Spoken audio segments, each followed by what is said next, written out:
16ª entrega de Contra toda esperanza de Armando Valladares en la voz de Yamil Cuellar. Muchas gracias a todas las personas que están escuchando esta biografía estremecedora. ¿Cómo puedes contribuir? ¿Cómo puedes apoyarme? Pues de una forma muy simple. Comparte estos audios. Hagamos justicia a todas las víctimas que aparecen en este relato, compartiendo sus anécdotas, sus vivencias, lo que padecieron en estas cárceles. Esa es la mejor forma con que puedes apoyar a esta lectura, que puedes escuchar completamente gratis ya en mi plataforma de YouTube o en mi canal de lecturas en SoundCloud. Puedes buscar Lecturas de Yamil Cuellar. Ahí aparecen otras lecturas más. Está El Conde de Montecristo, Madre Noche de Kurt Vonnegut, Sinué el Egipcio, Lolita de Vladimir Nabokov, muchas lecturas que he realizado y entre todas ellas esta tiene un espacio muy especial, me toca muy de cerca. Y bueno, nada, vamos a continuar este capítulo 26, titulado La importancia de vivir. Es una pregunta, así que nada, retomo la lectura en el mismo punto en que la dejé.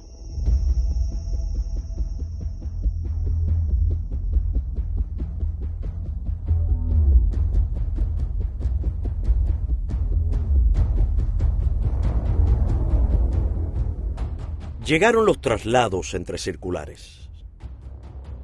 Lenin decía que el preso debía ser movido constantemente y se cumplían sus orientaciones al pie de la letra.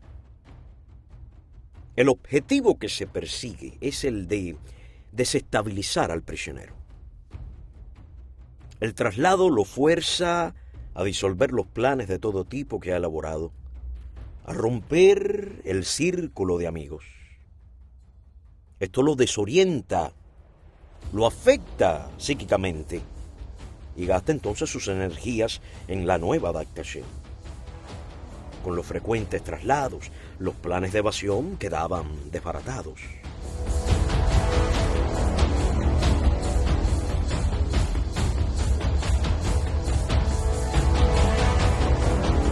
Salí sin saber a qué circular me asignaban. Resultó ser la número 1.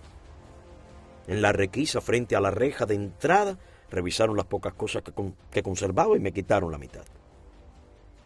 Los amigos me esperaban en la planta baja para ayudarme a cargar la cama y los bultos y tratar de encontrarme un espacio. Cosa muy difícil.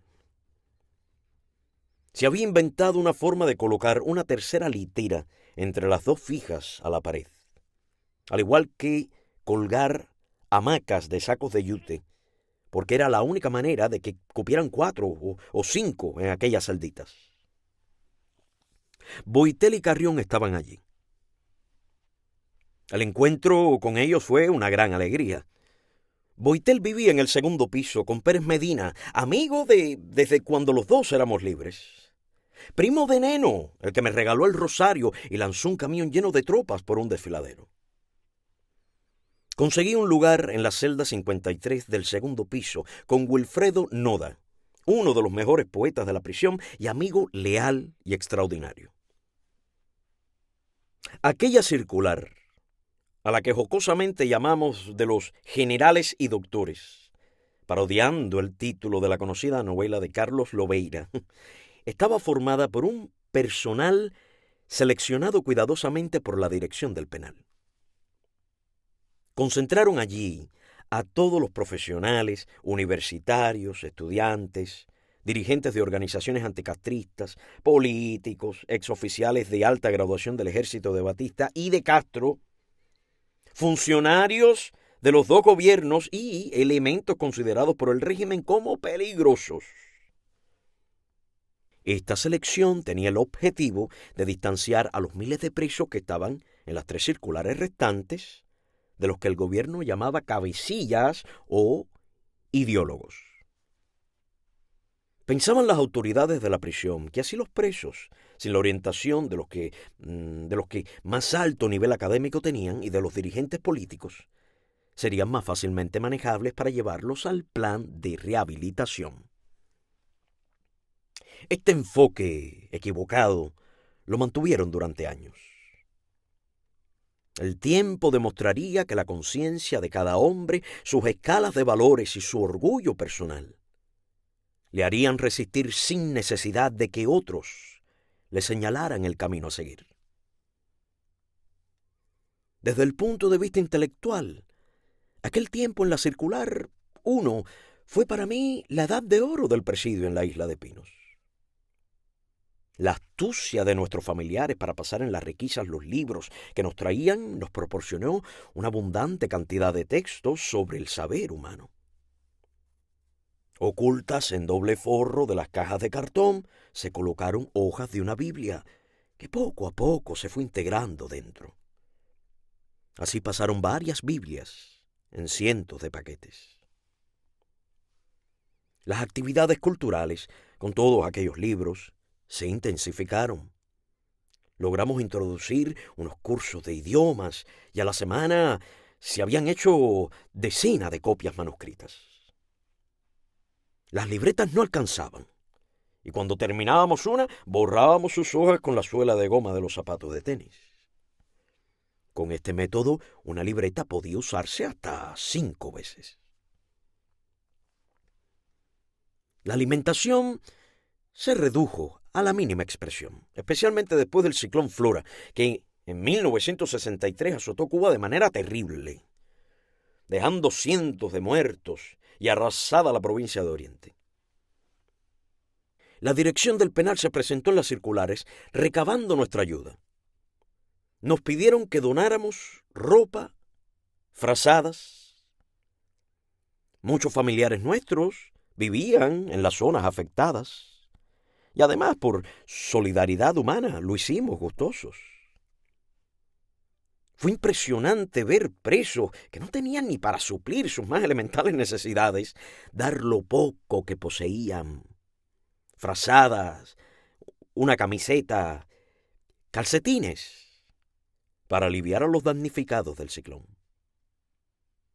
Varios camiones con nuestro aporte se sacaron del presidio. Aquel invierno pasé un frío intenso. Había donado, como casi todo, mi única manta.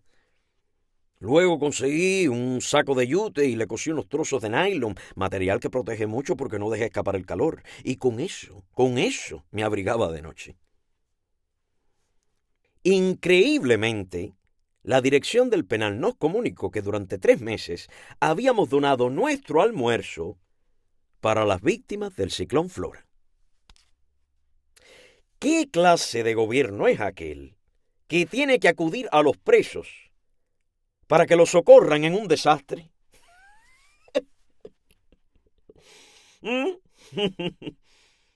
Llevaban al mediodía unos tanques de agua caliente y grasosa en la que nadaban algunos macarrones. De inmediato se bautizó aquello con el nombre de sopa de tubos. En la tarde, un poco de harina de maíz amarga. Y un pan. El hambre nunca fue mayor.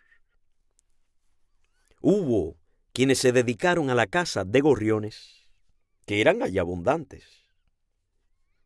Daba pena ver a hombres empujados por el hambre pasar horas y horas con un tirapiedras vigilando los pájaros. A la circular solían entrar gatos por la noche. Pronto se hicieron trampas para cazarlos. Y un gato se convirtió en un codiciado manjar. La primera vez que lo comí aprecié su carne como la más exquisita que había probado en mi vida. Si tenía uno la suerte de que al gato lo atraparan amigos, podía comer un pedazo. Como he dicho, mi primer paso para superar los escrúpulos que acarreaba de la calle fue comer los caldos y granos con gusanos. Así que comer gato no significó un sacrificio. Sabía que había pueblos que los criaban para alimentarse. Era un problema de falta de hábito en su consumo. Unas palomas silvestres picoteaban por las tardes bajo las ventanas de las celdas. Yo fui uno más de los que preparó trampas para cazarlas. Un hilo fuerte con un grano de maíz en su extremo y pegado a este un anzuelo pequeñito, fabricado allí mismo. Otros colocaban complicados lazos. Yo jamás logré atrapar así una paloma. Desde el primer piso, un grupo con mucha iniciativa planeó cazar uno de los cerdos pequeños que pertenecían a la cría de algunos de los militares y que andaban sueltos por todo el presidio.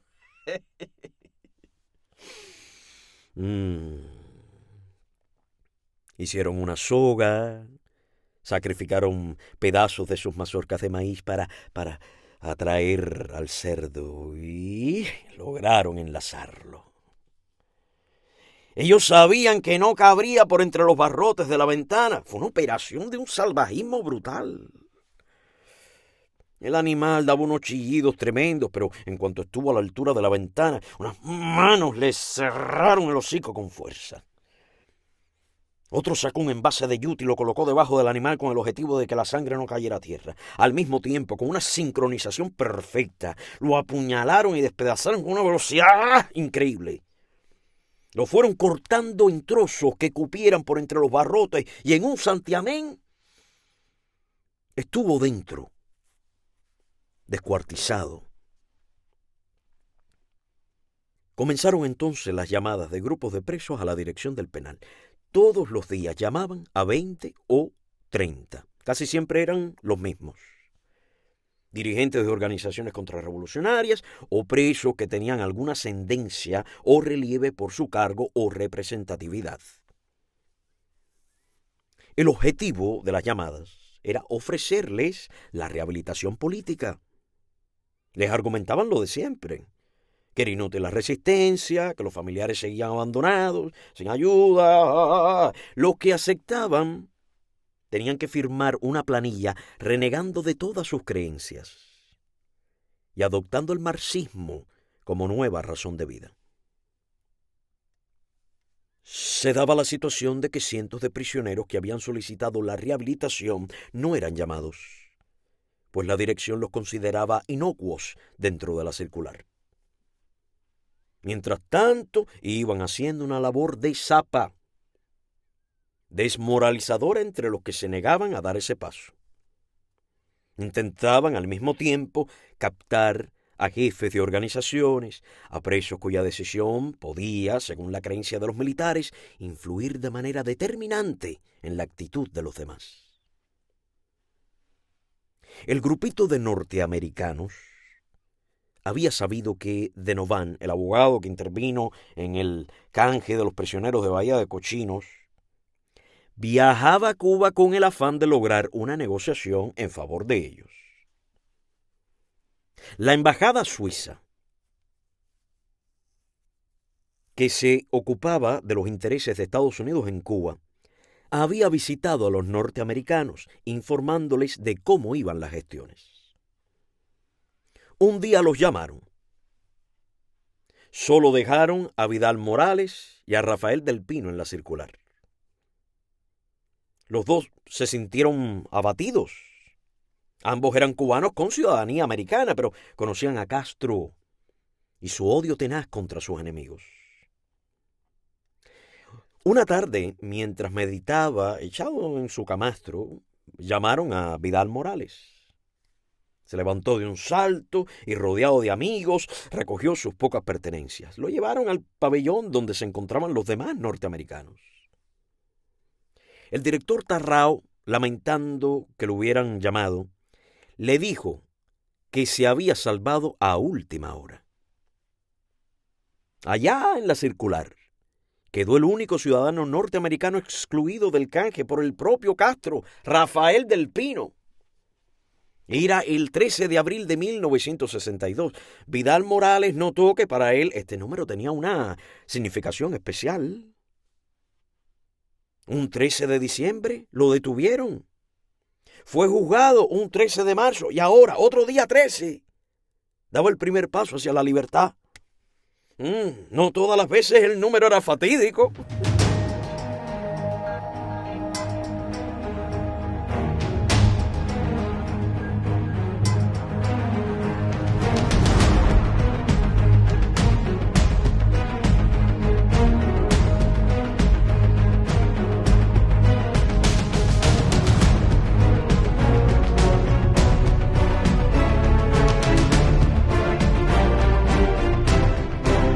Del pabellón los trasladaron a la cabaña, donde los encerraron en un salón aislado.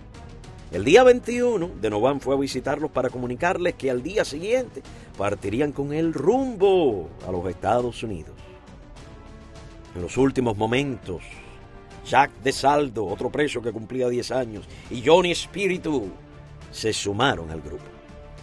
Cuando los conducían a la sede de la policía política para vestirlos con ropas de civil, Espíritu fue separado y no volvieron a verlo nunca más. A las 10:30 de la mañana, un avión de la Cruz Roja despegaba del Aeropuerto Internacional de Rancho Boyeros con destino a la base militar de Homestead, en la Florida.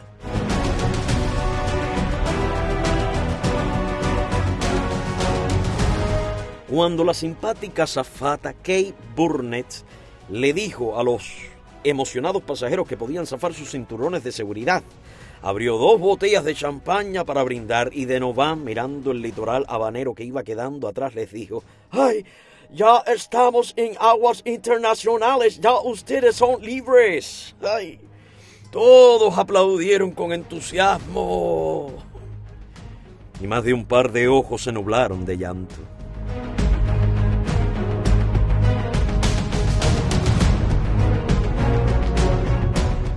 El doctor Dean Wayne-Bells del USA Public Health Service los examinaba con la ayuda del doctor Viginetti de la Cruz Roja. 3 de aquellos pasajeros norteamericanos respiraban con un alivio especial. Toda la negociación se había llevado a cabo especialmente por ellos, para evitar que cayeran en manos de los soviéticos. Eran Carswell, Danbrud y Taransky. Al menos esos eran entonces sus nombres. Oficiales de la Agencia Central de Inteligencia CIA, a los que la KGB buscaba con ahínco desde hacía años y que nuevamente se les escapaban.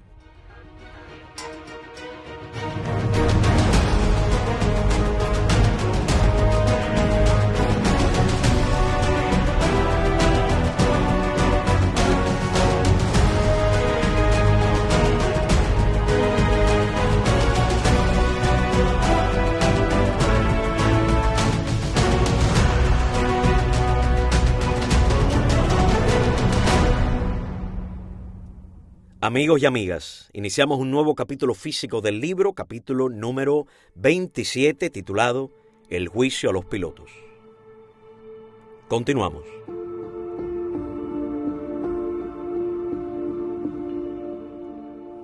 Los meses fueron pasando y la decisión de no aceptar las visitas con aquellas telas metálicas se mantenía unánime. Marta y yo continuábamos con 1000 trabajos escribiéndonos.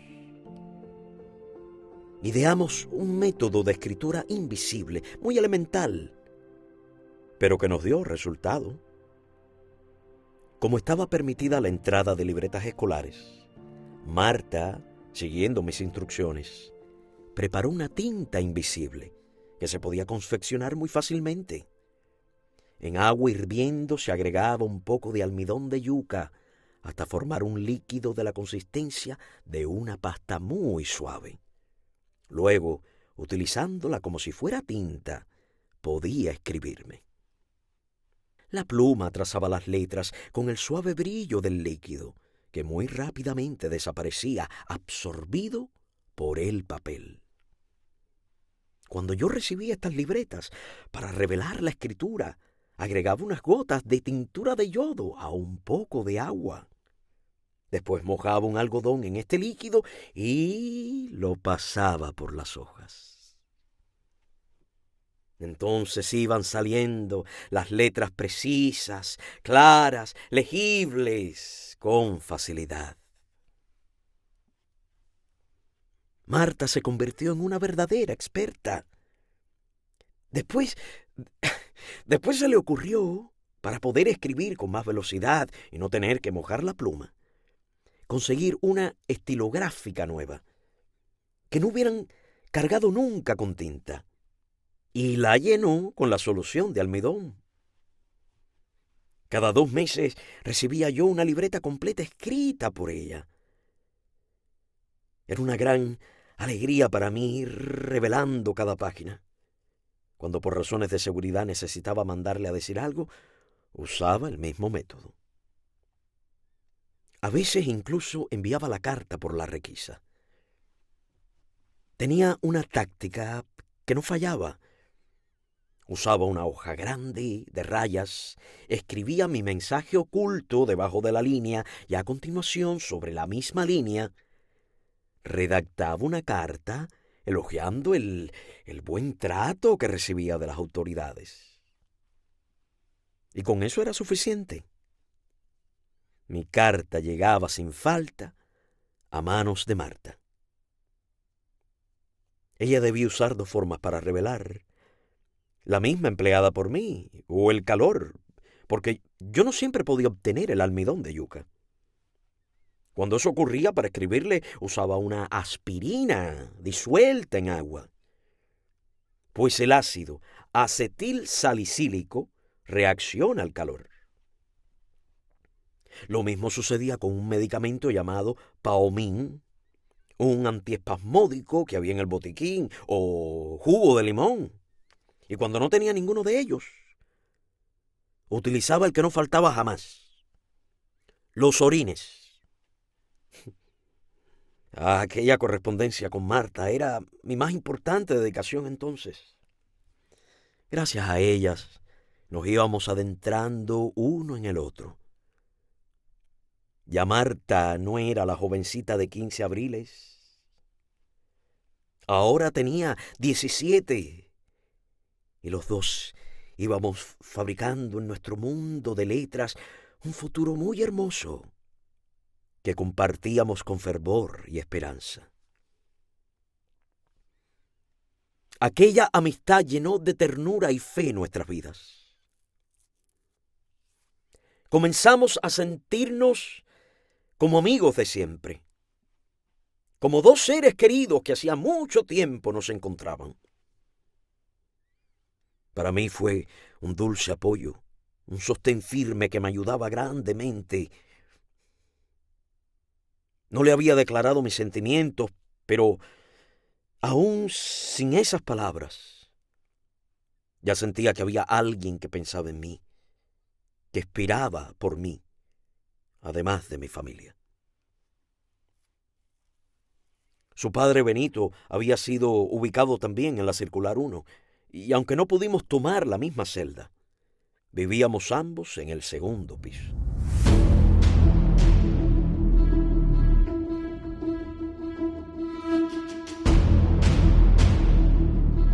El cambio amplió el círculo de amigos y pasé meses muy entretenidos. Por las noches solíamos reunirnos en mi celda el excomandante Claudio Medel, Carrión, Neugar y yo. Y la pasábamos muy bien, en agradables tertulias donde la literatura, la historia y la filosofía eran temas favoritos. Medel, de una memoria prodigiosa, era capaz de ofrecer conferencias sobre historia de las guerras. Sus exposiciones en este tema eran brillantes y esperadas con interés.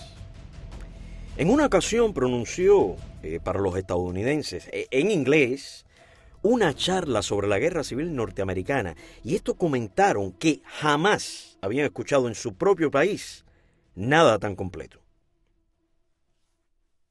Quizá no sabían que Medel daba esas mismas conferencias cuando era profesor de la Academia de Altos Estudios Militares y que era autor de media docena de libros, algunos publicados en Estados Unidos por estar considerados entre los mejores. Se había especializado en Napoleón y fue quien organizó y dirigió el Museo Napoleónico de Cuba, propiedad del millonario Julio Lobo, el magnate azucarero. Veterano de la Segunda Guerra Mundial, artillero de cola de un B-26. Fue siempre un estudioso seccional. Su dominio del francés le valió un ascenso inesperado cuando una misión de alto nivel militar de Francia arribó a Cuba. Era el único en el Estado Mayor que hablaba francés. Al triunfo de la revolución de Castro, Medel se encontraba en el Estado Mayor. No tuvo problema alguno, pues los barbudos necesitaban de su capacidad. El mismo Raúl Castro buscaba su compañía con preferencia. Cuando se produjo la primera gran conspiración, en 1959, la llamada trujillista, que involucró a los ex militares de Batista, Castro limpió el ejército encarcelando a los encartados y expulsando al resto. Medel estaba entre los conspiradores. Cuando Raúl Castro lo supo, fue a verlo y le dijo con furia: «Medel, estabas conspirando tremendamente». Muy modestamente, comandante, muy modestamente, fue la respuesta de Medel, que pasó a la historia de aquella conspiración como una de las más recordadas anécdotas. Muy modestamente, comandante. Ay, Dios mío. Hay que reírse. Muy modestamente. Ay, Dios. El tiempo transcurría con vertiginosa rapidez. Por entonces me había trazado un intenso plan de estudios, desde el amanecer hasta que ya no podía seguir por falta de luz. Boitel dormía en una hamaca y acostumbrábamos reunirnos diariamente en su celda. Muchas veces analizábamos la posibilidad de un nuevo intento de fuga, pero no hallábamos el medio que nos alentara a ello. Aquel verano caluroso en extremo provocó algunas mangas de viento en Isla de Pinos. Son una especie de tornados pequeños que alcanzan vientos poderosos. En Cuba se les llama rabos de nube. Un tornado de estos se llevó varias planchas del techo de la circular y dejó un boquete como de 3 o 4 metros. Por carecer de las grandes tejas de fibra de cemento para reparar la avería, la dirección del penal dejó aquella abertura. Sabían, además, que descender desde el 6º piso por la pared exterior de la circular sin ser vistos por las garitas cercanas era algo prácticamente imposible. Por aquel hueco entraba el sol y el lugar se convirtió en un solarium. Sin embargo, curiosamente, a la mayoría no le interesaba tomar sol. Era solo un grupito los asistentes diarios. Agustín Piñera, ex capitán piloto de la disuelta Fuerza Aérea de Batista, estaba entre los que siempre iban, y allí trabamos una honda amistad. Piñera fue víctima del primer gran atropello y abuso de autoridad de Castro. Fue un hecho cuya monstruosidad recogió toda la prensa del mundo en el mismo año 1959. La famosa causa de los pilotos, que debió bastar por sí sola para alertar sobre cuál sería el futuro camino de la revolución. El 1 de enero de 1959, cuando Batista huyó, un grupo de pilotos de combate, de los que habían participado en acciones de guerra en la Sierra Maestra contra las guerrillas de Castro, huyó con sus aparatos hacia la República Dominicana o hacia Miami. Los pilotos de enlace y transportes, instructores, mecánicos y personal de tierra no tenían por qué escapar y se quedaron en sus puestos. El mismo Castro les comunicó en una reunión que sostuvo con ellos que la aviación no tendría problemas. Les dijo que él sabía que los que habían atacado a sus tropas eran los que escaparon y que ahora iba a necesitar de ellos, pues tenía el proyecto de bombardear la Sierra Maestra con juguetes para los hijos de los campesinos. Pero nunca lo hizo. El que sí bombardeó la cordillera del Escambray con ropas y juguetes para las familias campesinas el 14 de febrero fue el comandante Eloy Gutiérrez Menoyo, héroe legendario de aquella zona donde peleó bravamente contra las tropas de Batista. Sorpresivamente, en el campamento militar de Columbia, donde radicaba la Fuerza Aérea del Ejército, todos los pilotos fueron detenidos. A los mecánicos les dijeron irían como testigos. Un revolucionario que había sido exiliado en México, Antonio Sánchez Cejas, fue nombrado por el propio Castro oficial investigador de la causa de los pilotos. El día que transportaban a los acusados hacia la ciudad de Santiago de Cuba, la esposa de uno de ellos, embarazada, trató de hablar con su marido. Sánchez Ceja la tomó por un brazo y de un fuerte tirón, la hizo caer a tierra. Cuando la madre de aquella mujer quiso ayudarla a levantarse, el oficial se lo impidió diciéndole que ella podía levantarse sola. A pesar de todo, la mujer insistió en ver a su esposo. Sánchez Ceja amenazó a las dos, madre e hija, advirtiéndoles que si no se iban por las buenas, él las sacaría por las malas. Y tuvieron que marcharse. La mujer con golpes en la pierna y en la boca por la caída que le provocó Sánchez Cejas. Y fue precisamente a este hombre a quien el gobierno nombró como fiscal para el juicio. Sería su primer caso, con el que pensaba debutar brillantemente. Ordenaron un proceso sumarísimo inmediato. El fiscal Sánchez Ceja reunió a los familiares de los pilotos y les comunicó que ellos sabían que la pena de muerte era una sanción normal para los exmilitares batistianos y que todos iban a ser fusilados y que así debían aceptarlo. Los familiares se dirigieron a Monseñor Pérez Serantes, el mismo al que Castro pidió que intercediera cuando fracasó el asalto al cuartel Moncada en julio de 1953 para buscar su protección y obtener garantías para entregarse a las autoridades. ¿Oyeron esto? Yo lo voy a repetir porque hay que repetirlo. Los familiares se dirigieron a Monseñor Pérez Serantes, el mismo al que Castro pidió que intercediera cuando fracasó el asalto al cuartel Moncada en julio de 1953, para buscar su protección y obtener garantías para entregarse a las autoridades. En el asalto a este cuartel, un grupo de las tropas de Castro irrumpió en el hospital militar donde se encontraban soldados convalecientes de diversas dolencias y varios enfermos inermes fueron pasados a cuchillo, apuñalados en las camas.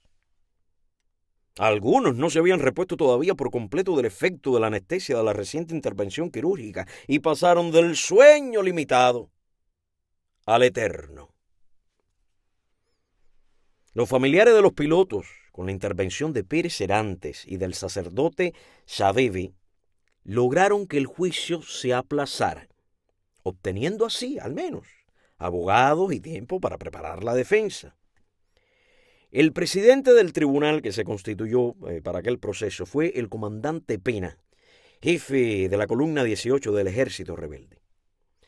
La acusación del fiscal fue de genocidio, figura delictiva que no aparecía siquiera dentro de la ley número 1 de la Sierra Maestra, promulgada por el comandante Sorí Marín, al que Castro fusilara en 1961. Era por ese código por el que los pilotos estaban siendo juzgados, y el tribunal debía concretarse únicamente a su texto. A los mecánicos, que se les trasladó a Santiago de Cuba en calidad de testigos, una vez allí, fueron incluidos en el proceso como acusados. Lo único que el fiscal logró probar fue que, durante todo el curso de la guerra, solo 8 personas murieron en los ataques aéreos. Al propio tribunal le constaba que muchas de las bombas lanzadas por aquellos acusados no llevaban los detonadores activados, con toda intención, y de ellas se abastecían de TNT las guerrillas castristas. Los testigos del fiscal fueron demolidos, no solo por la defensa, sino por la lógica. Se presentó un señor que decía había recibido 5 balazos de ametralladora en el pecho, disparadas desde un bombardero B-26. No sabía que el testigo falso, que el calibre de esas ametralladoras es el número 50 y que no existe posibilidad de quedar vivo cuando seas alcanzado por ellas. Se comprobó que lo que había recibido era una descarga de cartuchos de escopeta. Otra señora, testigo del fiscal, declaró que fue atacada por un avión Sefuri, uno de los aparatos de propela más rápidos que existían. Sin embargo, la mujer identificaba al piloto llamado Campbell y lo señalaba en el acto del juicio, aseverando que había sido él. Diariamente el fiscal arengaba a la población por la radio local contra los pilotos y también utilizaba los periódicos Sierra Maestra, Revolución y Surco, donde los calificaba de asesinos desalmados. A las 6:30 de la tarde del 2 de marzo, el tribunal dio a conocer la sentencia, que fue leída por el comandante Félix Pena, presidente del tribunal. Considerando que este tribunal, consciente de la responsabilidad que asume ante la revolución, ante el pueblo y ante la historia, por convencido de la nobleza de su proceder, inspirado por los postulados democráticos, que la honestidad, amor, equidad y justicia han inspirado este movimiento revolucionario, ejemplo digno para todos los pueblos de América y del mundo.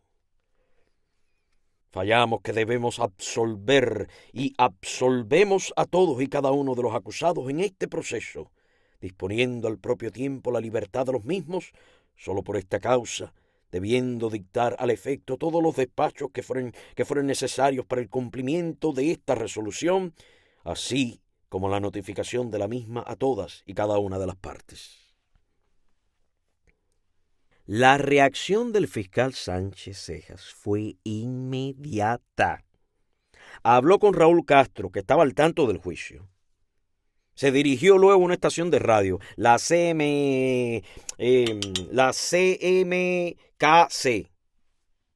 Y desde allí arengó a la población contra el tribunal y los pilotos absueltos, en tanto que turbas comunistas intentaban congregar a los santiagueros para protestar contra el fallo, recorriendo las calles. Castro, en cuanto conoció la absolución, dio instrucciones al jefe militar de Santiago de Cuba, comandante Piñeiro, alias Barba Roja, actual jefe de la sección América del Comité Central del partido, para que los pilotos no fueran liberados. El capitán Pepín López, que tenía a su cargo la custodia de los pilotos, recibió la orden de no ponerlos en libertad, en contra del fallo del tribunal. Años después, este oficial escapó al exilio y llevó la orden con él. Esa misma noche Castro apareció en el Canal 6 de televisión dirigiéndose al pueblo. La sentencia absolutoria dictada en el juicio a seguir a los pilotos será apelada. Pues de la misma manera que un criminal de guerra que está inconforme con la sentencia apela, el ministerio fiscal que representa al pueblo y a la revolución tiene el mismo derecho cuando la sentencia no es justa. Ha sido grave error del tribunal revolucionario absolver a esos pilotos criminales y emprestarle un servicio a Batista, facilitarles aviadores mercenarios a Trujillo y a los enemigos de la revolución para que de nuevo sean capaces de bombardear la población civil de Cuba. Sería el colmo de la ingenuidad de un pueblo y de una revolución poner en libertad precisamente a los que fueron los más cobardes asesinos y servidores de la tiranía. Los tribunales revolucionarios no necesitan otra prueba que las ciudades y poblaciones devastadas y las decenas de cadáveres de mujeres y niños destrozados por la metralla y las bombas de los aviadores. ¿Es que acaso vamos a darle oportunidad a esos miserables que de nuevo vuelvan a pilotear aviones de bombardeo contra Cuba y escribir otra vez su historia siniestra de luto y tragedia desde cualquier base de Santo Domingo u otro país donde se han refugiado los grandes culpables de la tiranía? Para eso no se hizo la revolución. Y los que estamos al frente no podemos permitir que se cometa semejante error. Esta es una cuestión que atañe a la seguridad de la ciudadanía. Por eso nos vemos obligados a intervenir en este asunto, ya que no podemos guardar silencio frente a semejante peligro. Al pueblo de Santiago de Cuba no debe inquietarse, porque la sentencia será apelada y un tribunal recto juzgará de nuevo los hechos. Estas palabras de Castro decidieron de antemano el futuro de los pilotos. Ya todos sabían, antes de celebrarse el nuevo juicio, que serían condenados. Para Castro, abogado, la santidad de la cosa juzgada nada significaba. Para los tiranos, estas son fantasías. La verdadera razón por la cual Castro quería encarcelarlos estaba expresada en su discurso. No podía absolverlos porque eran oficiales jóvenes, formados y graduados en Estados Unidos, que no iban a seguirlo en su rumbo marxista y que con toda seguridad lo combatirían. Eran potenciales y peligrosos enemigos. Los coroneles y oficiales antiguos, hombres maduros que pasaban de los 60 años, los oficiales superiores del puesto de mando fueron investigados y enviados a sus hogares. Castro no les temía por su edad.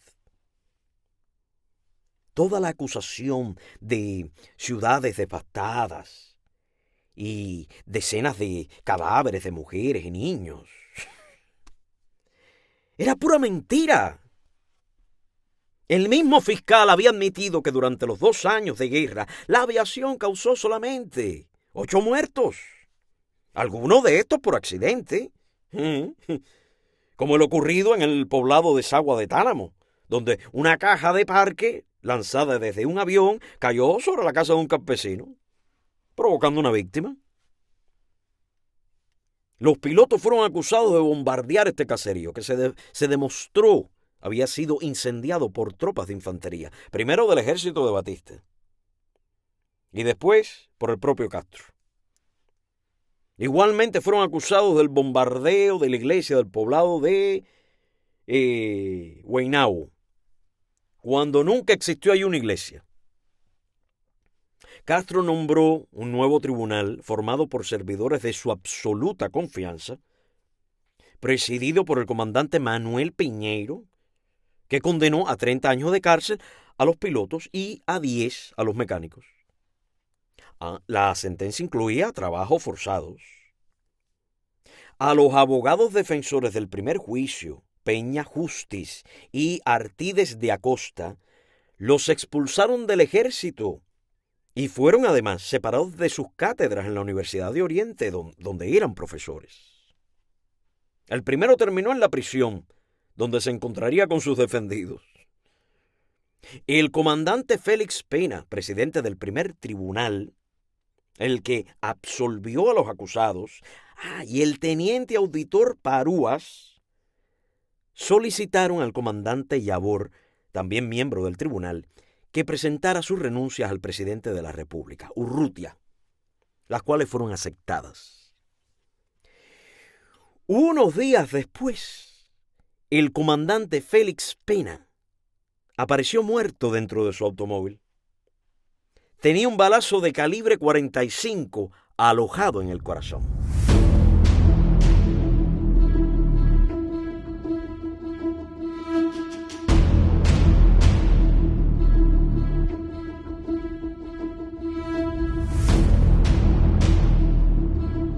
Hubo versiones acerca de aquella muerte. Una que se suicidó avergonzado por la injusticia cometida contra los pilotos y por la humillación que sufrió por parte de Castro, de la cual fue testigo toda la nación. Otra, que fue asesinado de manera tal que pareciera un suicidio. Lo cierto es que la misma noche, Fidel y Raúl Castro, visiblemente contentos, fueron a un partido de béisbol. Llamó la atención que no asistieran al entierro y no enviaran siquiera una nota de pésame a la madre del comandante Pena. Con la monstruosidad jurídica que significó el juicio de los pilotos, cuánta injusticia e irregularidad cometió el gobierno de Batista, quedó igualada por la revolución. Nunca más los que censuraron los atropellos batistianos, pero apoyaron aquel acto, tendrían moral para la crítica. Yo Yo conocí a los pilotos, entre los que tengo grandes amigos. Además de Piñera, Esteves, Campbell, un gigantón de ébano, los hermanos Bermúdez, en fin, a todos. Conocí también al doctor Peña Justiz, el valeroso abogado defensor, que murió después como consecuencia de la prisión.